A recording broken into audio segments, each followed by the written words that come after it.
नमस्कार, आप देख रहे हैं केबीसी न्यूज। देखिए, संजीव हंस जो आईएएस थे और उनके मामले में एक नया अपडेट आया है। बता दें कि 2024 में संजीव हंस को बिहार सरकार ने निलंबित किया था और ये केस चल रही थी।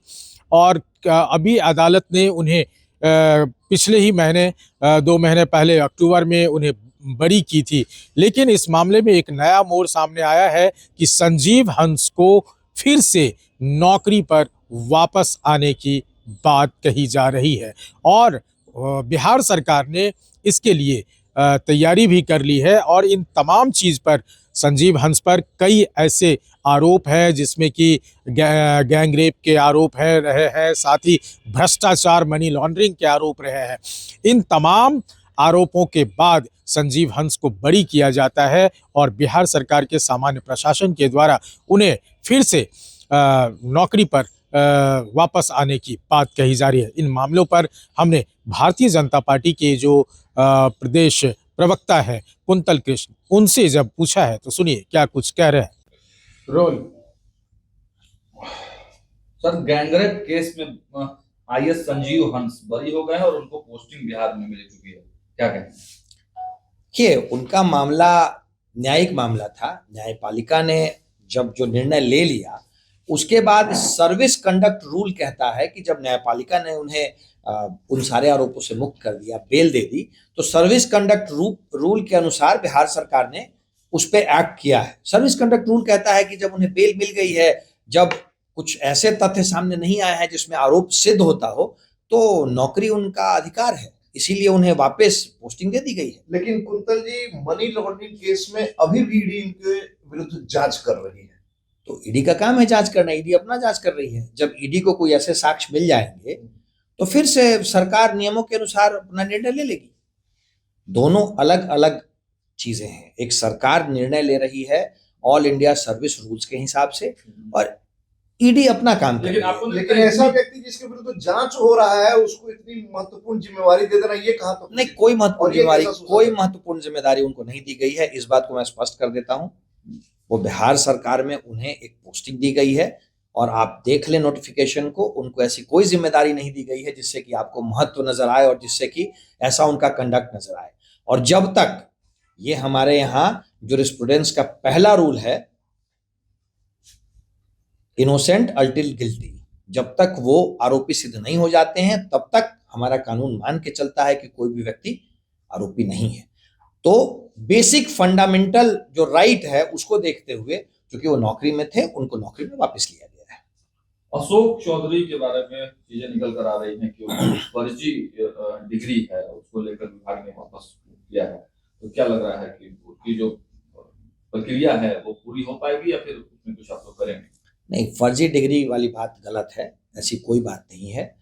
विभाग ने कमीशन से सिर्फ इस बात पे सुझाव मांगा है कि माननीय मंत्री पद पे रहते हुए कॉलेज ज्वाइन कर सकते हैं कि नहीं। उनके डिग्री पे कहीं कोई सवाल नहीं है, कहीं कोई शक नहीं है। डिलीट उन्होंने किया है, इसके लिए हम सबको उनको बधाई देना चाहिए। और विभाग ने एक बिंदु पे मांगा है कमीशन से विचार, और उसके अनुरूप काम होगा। तो आपने सुना कुंतल कृष्ण ने क्या कहा कि जो कानूनी दांवपेच है उस मामले को अगर समझा जाए तो कानून कहता है कि अगर इन पर किसी तरह का सजा नहीं हुआ है या अगर इस तरह के आरोप हैं और इसमें कोर्ट ने अगर निर्णय दिया है तो वो सर्वमान्य होगा और उसी निर्णय के आधार पर उन्हें अपनी नौकरी पर फिर से वापसी हो रही है। साथ ही साथ कुंतल कृष्ण से एक सवाल किया गया अशोक चौधरी की डिग्री पर। यह भी एक मुद्दा सामने निकल के आ रहा है खबरों के माध्यम से। अशोक सिंह की डिग्री फर्जी बताई जा रही है। इस पर भी क्या कुछ कहा है कुंतल कृष्ण ने, जरा सुनिए।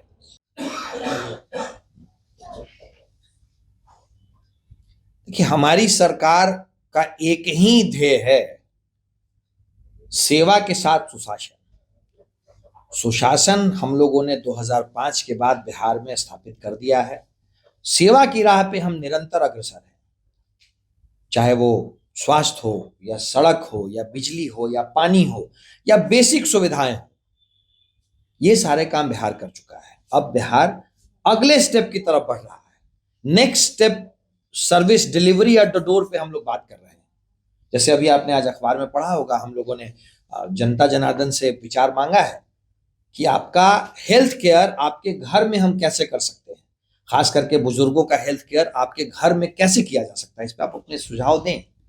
ये सब भारतीय जनता पार्टी और नीतीश कुमार के नेतृत्व में जो बिहार में सरकार चल रही है, इसका जो मूल मंत्र है सेवा के साथ सुशासन, इसके तरफ बढ़ते हुए कदम है।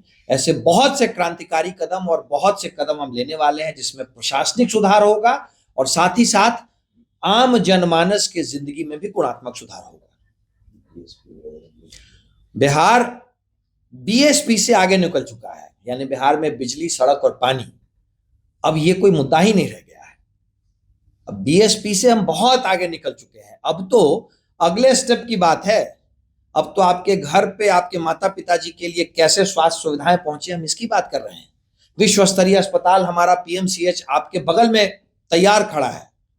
खुदा ना खास्ता अगर किसी को अस्पताल जाने की जरूरत महसूस हो तो आप जाएं, और मैं आपको ये विश्वास दिलाता हूं कि आप जाने के बाद हमें सिर्फ और सिर्फ धन्यवाद ही कहेंगे।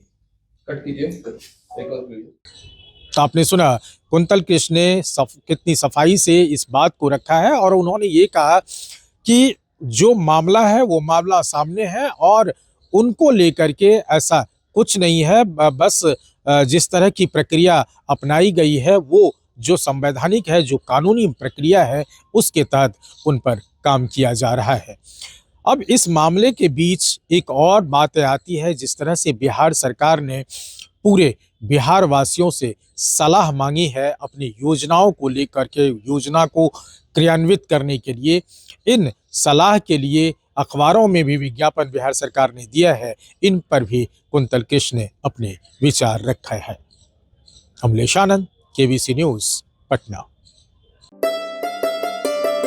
जॉकी एक्सक्लूसिव ब्रांड स्टोर अब आपके शहर कटिहार में भी। Undergarments, shorts, T shirt and trouser, शानदार माइक्रोफाइबर से बने गारमेंट्स जिसे पहनकर आप महसूस करेंगे आराम भी और आनंद भी। मेल, फीमेल और बच्चों के लिए डुप्लीकेट से बचने का एकमात्र रास्ता, jockey exclusive brand store, MG road, Katihar.